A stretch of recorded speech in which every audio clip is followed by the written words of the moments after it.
नमस्कार, मी राजेश पंढरनाथ मांदाडे, मुक्काम पोस्ट चाचोरा, तहसील रायगड, जिल्हा यवतमाळ. आणि आज आपण सोयाबीन आणि तूर या पिकातील तणनाशकाबद्दल माहिती सांगणार आहोत. तर हे जे क्षेत्र आहे आपलं, हे वालं SRTचं दुसरं वर्ष आहे. आणि यामध्ये आपण कापूस आणि प्लस तूर याची लागवड यावर्षी केलेली होती.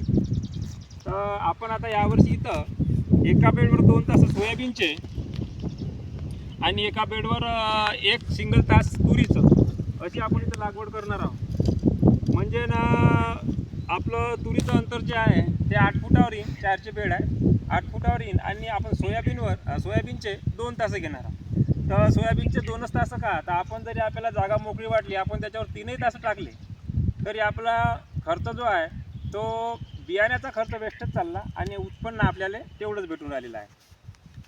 तर आता आपल्याला सोयाबीनची लागवड करत असताना काळजी अशी घ्यायची आहे का, आपल्याला पाऊस तर चांगला येऊ द्यावा लागते.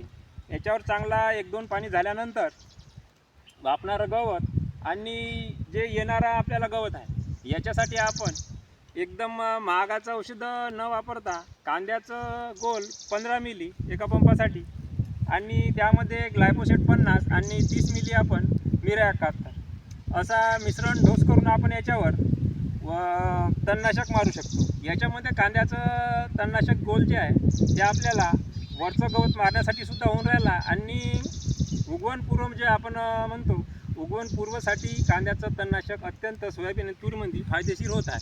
हा शेतकऱ्यांनी आम्ही केलेला प्रयोग आहे, हा काही शिफारस केलेला प्रयोग नाही आहे. तुम्ही सुद्धा मारून प्याला काही हरकत नाही. आणि त्यानंतर आपण तणनाशक मारल्यानंतर त्याच दिवशी किंवा दुसऱ्या दिवशी आपण टोकन पद्धतीनं याच्यावर तूर आणि सोयाबीन याची लागवड करू शकतो. 8 फुटावर तूर चालली आपली आणि एका याच्यावर 2 तास सोयाबीनची येऊन राहिलेली आहे. तर आपल्याला जास्त जर अंतर समजा आपण 2 बेडवर सोयाबीन टाकतो म्हटलं तर आपलं अंतर जास्त होत आहे तुरीचं 12, म्हणजे 12 फूट काय तुरीचा गॅप आपला बुजणार नाही आणि निश्चित आपल्याला उत्पन्न तुरीमध्ये कमी होण्याची चान्सेस जास्त असते. त्यामुळं आपण एकाच बेडवर सोयाबीन टाकावं आणि परफेक्ट अंतर म्हणजे मला असं तरी वाटते का 8 फुटावर 1 तास तुरीचं हे म्हणजे आपल्याला सर्वात चांगलं अंतर आणि उत्पन्नाच्या बाजूनं चांगलं उत्पन्न देणारं अंतर म्हणजेच 8 फूट 8/1 वर तुरीचं अंतर हे आहे. आणि यानंतर मग आपण सोयाबीन टोकन केल्यानंतर याच्यावर येणारा जो नंतर कचरा आहे त्याच्यावर आपण ओडिशी किंवा परसूट किंवा साकेत अशा औषधानं आपण ह्या बेडवरचा कचरा आपण नंतर मारू शकतो. आणि नंतर मग जे आपलं तूर आणि सोयाबीनचं पीक राहते, जो मधातली ह्याची नाली असते, या नालीमध्ये आपण नंतर मग ग्लायफोसेटनी नुसत्या नालीमध्ये आपण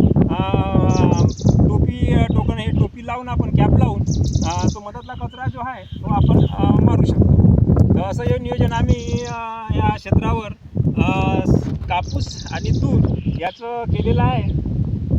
आणि यामध्ये असं तणनाशक मारून आम्ही याचं पूर्ण कचऱ्याचा नायनाट करणार आहोत.